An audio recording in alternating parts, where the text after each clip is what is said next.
गुरुदेव, मेरे पति मेरे अलावा सब लोगों की सुनते हैं। भाई, बंधु, रिश्तेदार, यहाँ तक कि पड़ोसी की भी।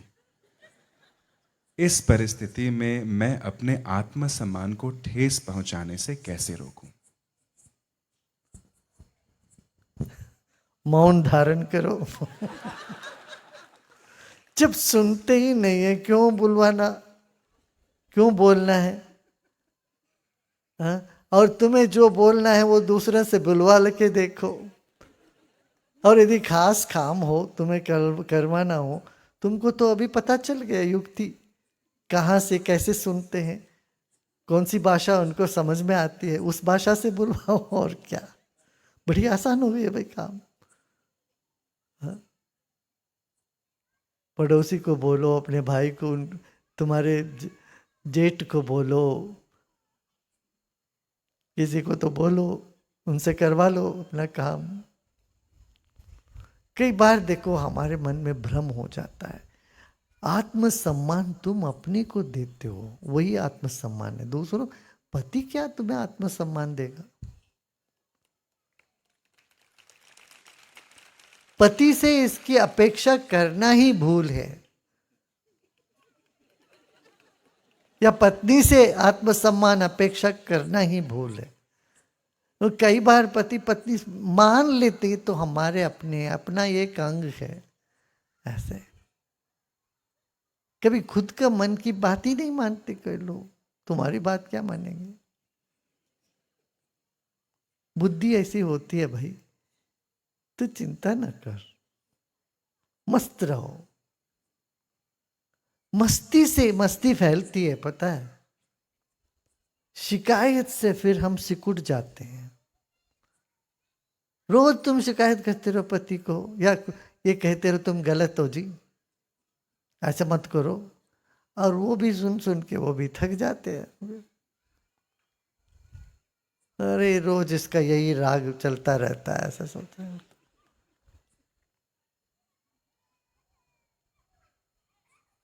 तुम मस्त रहा कर, और जहां भी होते हो आप, वहां खुशी फैले। इसकी प्रयत्न, इसी का साधना करो। क्या आज चाहे कोई भी कुछ भी बोले, गाली दे, मैं मुस्कुराता रहूं। हास्य को जीवन में अपना लो ना, मजाक उड़ा दो हर जगह। क्या है,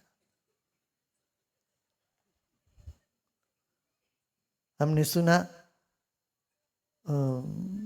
धड़ से आवाज आई घर पे। पत्नी ने पूछा पति से, क्या जी आवाज क्या है जी? नहीं, धोती गिर गई। धोती गिरने से इतनी आवाज हो सकती है? वो बोला, नो, धोती के अंदर मैं था।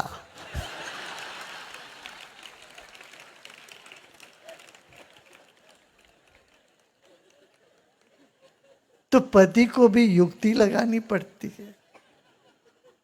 धोती नहीं तो पैंट कर दो, पैंट गिर गया, आवाज आई तो पैंट अकेले थोड़ी ना गिरा, साथ में भी अंदर में था।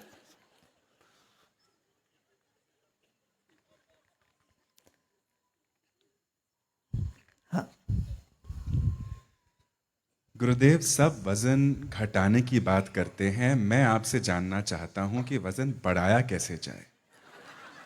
मैं तो खाना भी बहुत खाता हूं, पर पता नहीं वो जाता कहाँ है।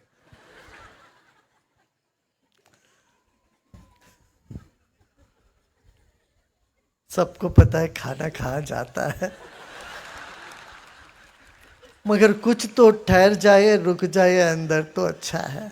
उसका सार, यदि ये अब्जॉर्प्शन कैपेसिटी हमारे में कम है, उसके लिए क्लेंजिंग करनी पड़ेगी। कई बार हमारे शरीर में कुछ ऐसी कीटाणु हो जाते हैं, खाना तो खा लेते हो मगर वो अब्जॉर्ब नहीं होता शरीर में। उसको क्या बोलते हैं, अब्जॉर्प्शन का? हाँ, पाचन तो हो जाता है, पच जाता है खाना, मगर वो रस नहीं बनता शरीर में। आयुर्वेद की भाषा में कहोगे तो वो रस नहीं बन रहा है, धातु नहीं बन रही। तब हमें कुछ शुद्ध शरीर शुद्धि करना अच्छा होगा। 2-4 दिन सिर्फ पानी पिए या जूस ऐसे कुछ पिए, डॉक्टर से पूछ लो, आयुर्वेदिक डॉक्टर से, वो बता देंगे, या नेचुरोपैथी आयुर्वेदा, इनमें से इसका इलाज है।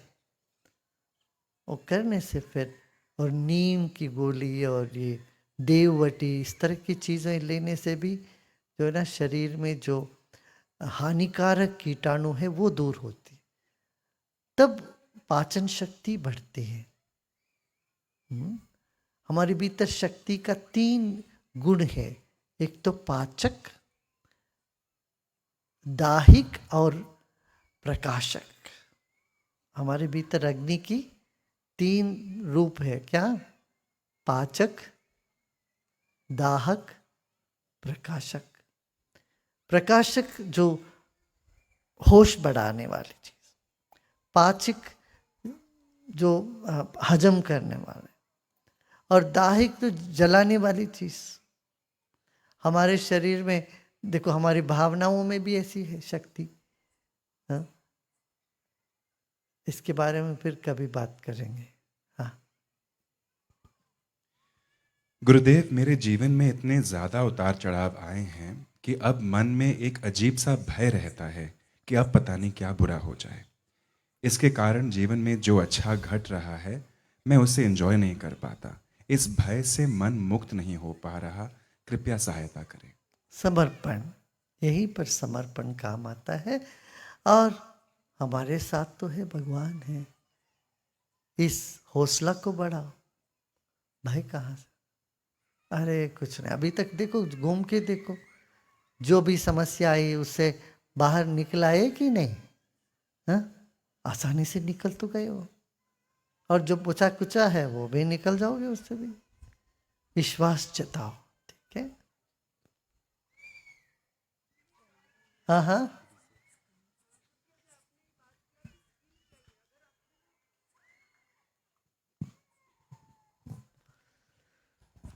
अभी आपने कहा था थोड़ी देर पहले एक सवाल के लिए कि स्किल होगा तो हम गलत के खिलाफ आवाज़ उठा सकते हैं। बट जैसे अभी हमने देखा स्वतंत्रवीर सावरकर, उन्होंने इतना मतलब कष्ट उठाया, वो पूरा समंदर तैर तैर के उतना उनमें स्किल भी था, लेकिन फिर भी उनको क्यों इतना पेन। इवन उन जब भारत को आज़ादी मिली उसके बाद में भी उनको बहुत पेनफुल उनका लाइफ था। और जैसे अभी संभाजी महाराज भी, वो भी तो कितने स्किलफुल थे, लेकिन उनको छल से मारा गया। मतलब गुरुजी ये फिर ऐसा क्यों होता है? मतलब ये सुनो, कपट से कैसे बचे, कपट से? हाँ, तुम ऐसे एग्जाम्पल ढूंढेगे तो हर चीज में एग्जाम्पल मिल जाएगा तुम्हें। तुम्हें अपना दुखी कमजोर बनाए रखने के लिए तुम्हें ये सब एग्जाम्पल अपना यूज कर लेंगे, इस्तेमाल कर लेंगे, ये नहीं करना। अब एक पथ मिला है और इस पथ में आए हो तो अपने आप अपने भीतर से स्किल आएगी। तो सहन शक्ति रखो। तुम्हें क्या पता है वो उनका जीवन में क्या हुआ? ठीक है, जो सुनते छल कपट तो होता रहा। सीता को भी छल से कपट से ही तो रावण ने हराया। सीता का हरण कैसा हुआ? छल से तो हुआ ना, साधु वेश में तो आए थे। तो अब उसी को तुम एक उदाहरण लेके सोचोगे सारे साधु ऐसे सीता हरण में लगे हुए हैं तो बड़ा गड़बड़ हो जाएगा, है ना? तो ये नहीं। तो और ये भी सोचेंगे जो भी भिक्षु कहता है ये भी सब राक्षसी है, रावण रूपी राक्षसी आ गया समझोगे तो भी गड़बड़ हो जाएगा। इसलिए अपना अपना आत्मबल को बढ़ाओ, आत्मविश्वास रखो, जल्दीबाज नहीं करो, ठीक है ना?